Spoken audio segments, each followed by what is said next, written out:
Hello and welcome back to Shakesyear. We get to hear from Richmond today as we are in Richard III. We are in what the folio considers to be the last scene of the play, which they call Act 5, Scene 2.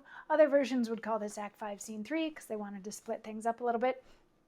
And we've made it to the war. Now there's a war that needs to happen because Richard has killed almost all of his allies except for like Catesby and Ratcliffe and something like that. But he is the king and he's marrying Elizabeth, Queen Elizabeth's daughter, Elizabeth, to solidify his place. So he's mustered this army, and he had sent Lord Stanley to the north to get his friends to come down and fight on behalf of Richard. And Lord Stanley is coming down because Richard is holding his son hostage. But Lord Stanley really wants to defect and be on Richmond's side. And Richmond, we just got to meet in this last scene of the play. He's on the Lancastrian side of things and would be next in line for the throne.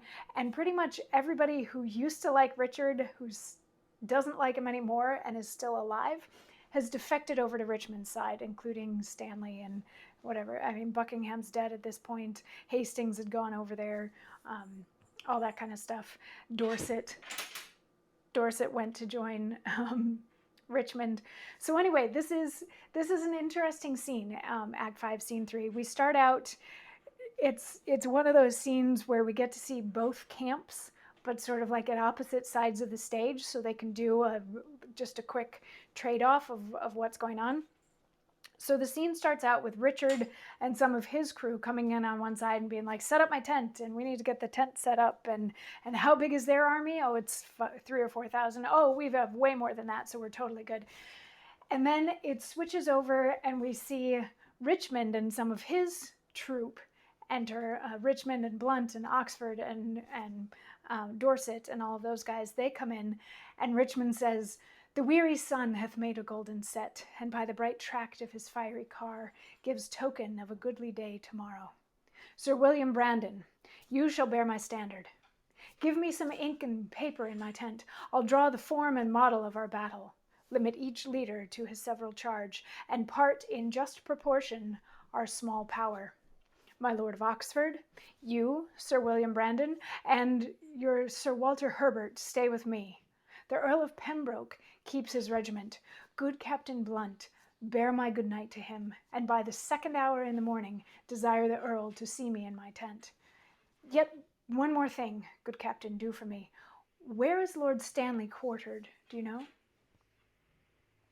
So it's not a very rousing monologue or exciting speech or anything like that. It's Richmond saying he feels good about this. Today was a beautiful day and it was a nice sunset, so that bodes well for the weather tomorrow. And he's going to draw up all the plans and he's going to make everything. So even though they don't have a lot of people, he's going to come up with the best strategies to make stuff happen. And he tells Oxford and Brandon and Herbert that they're going to stay with him. He tells Blunt to go get Pembroke, and then he's like, wait a second, Blunt, one more thing. Where is Lord Stanley? And Blunt is like, well, he's camped out about a half a mile south of where Richard is right now. And Blunt is like, if you can do it without being seen, go get him and bring him here so that I can talk to him for a second. And Blunt is like, okay, and he leaves. And then we go back over to the Richard side of the story, and Richard also is sort of getting ready for bed and drawing up the battle plans and that sort of thing. And he also asks for ink and paper, and he asks for some wine, and he also sends Catesby up to Stanley to say, hey Stanley, if you don't get your butt down here with my army pretty darn soon, I'm going to kill your son. So we have messengers from both camps going to find Stanley. So part of it's going to be who's able to get there first and who's able to get there sort of undetected.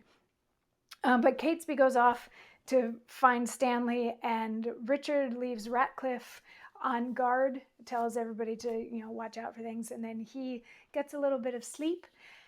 And as we switch back to the other side of things, bouncing back and forth between various camps, because now we've had the introduction of Lord Stanley's camp as well, as we bounce back and forth between them, this is the place that we'll stop because we'll get into the next camp bit tomorrow.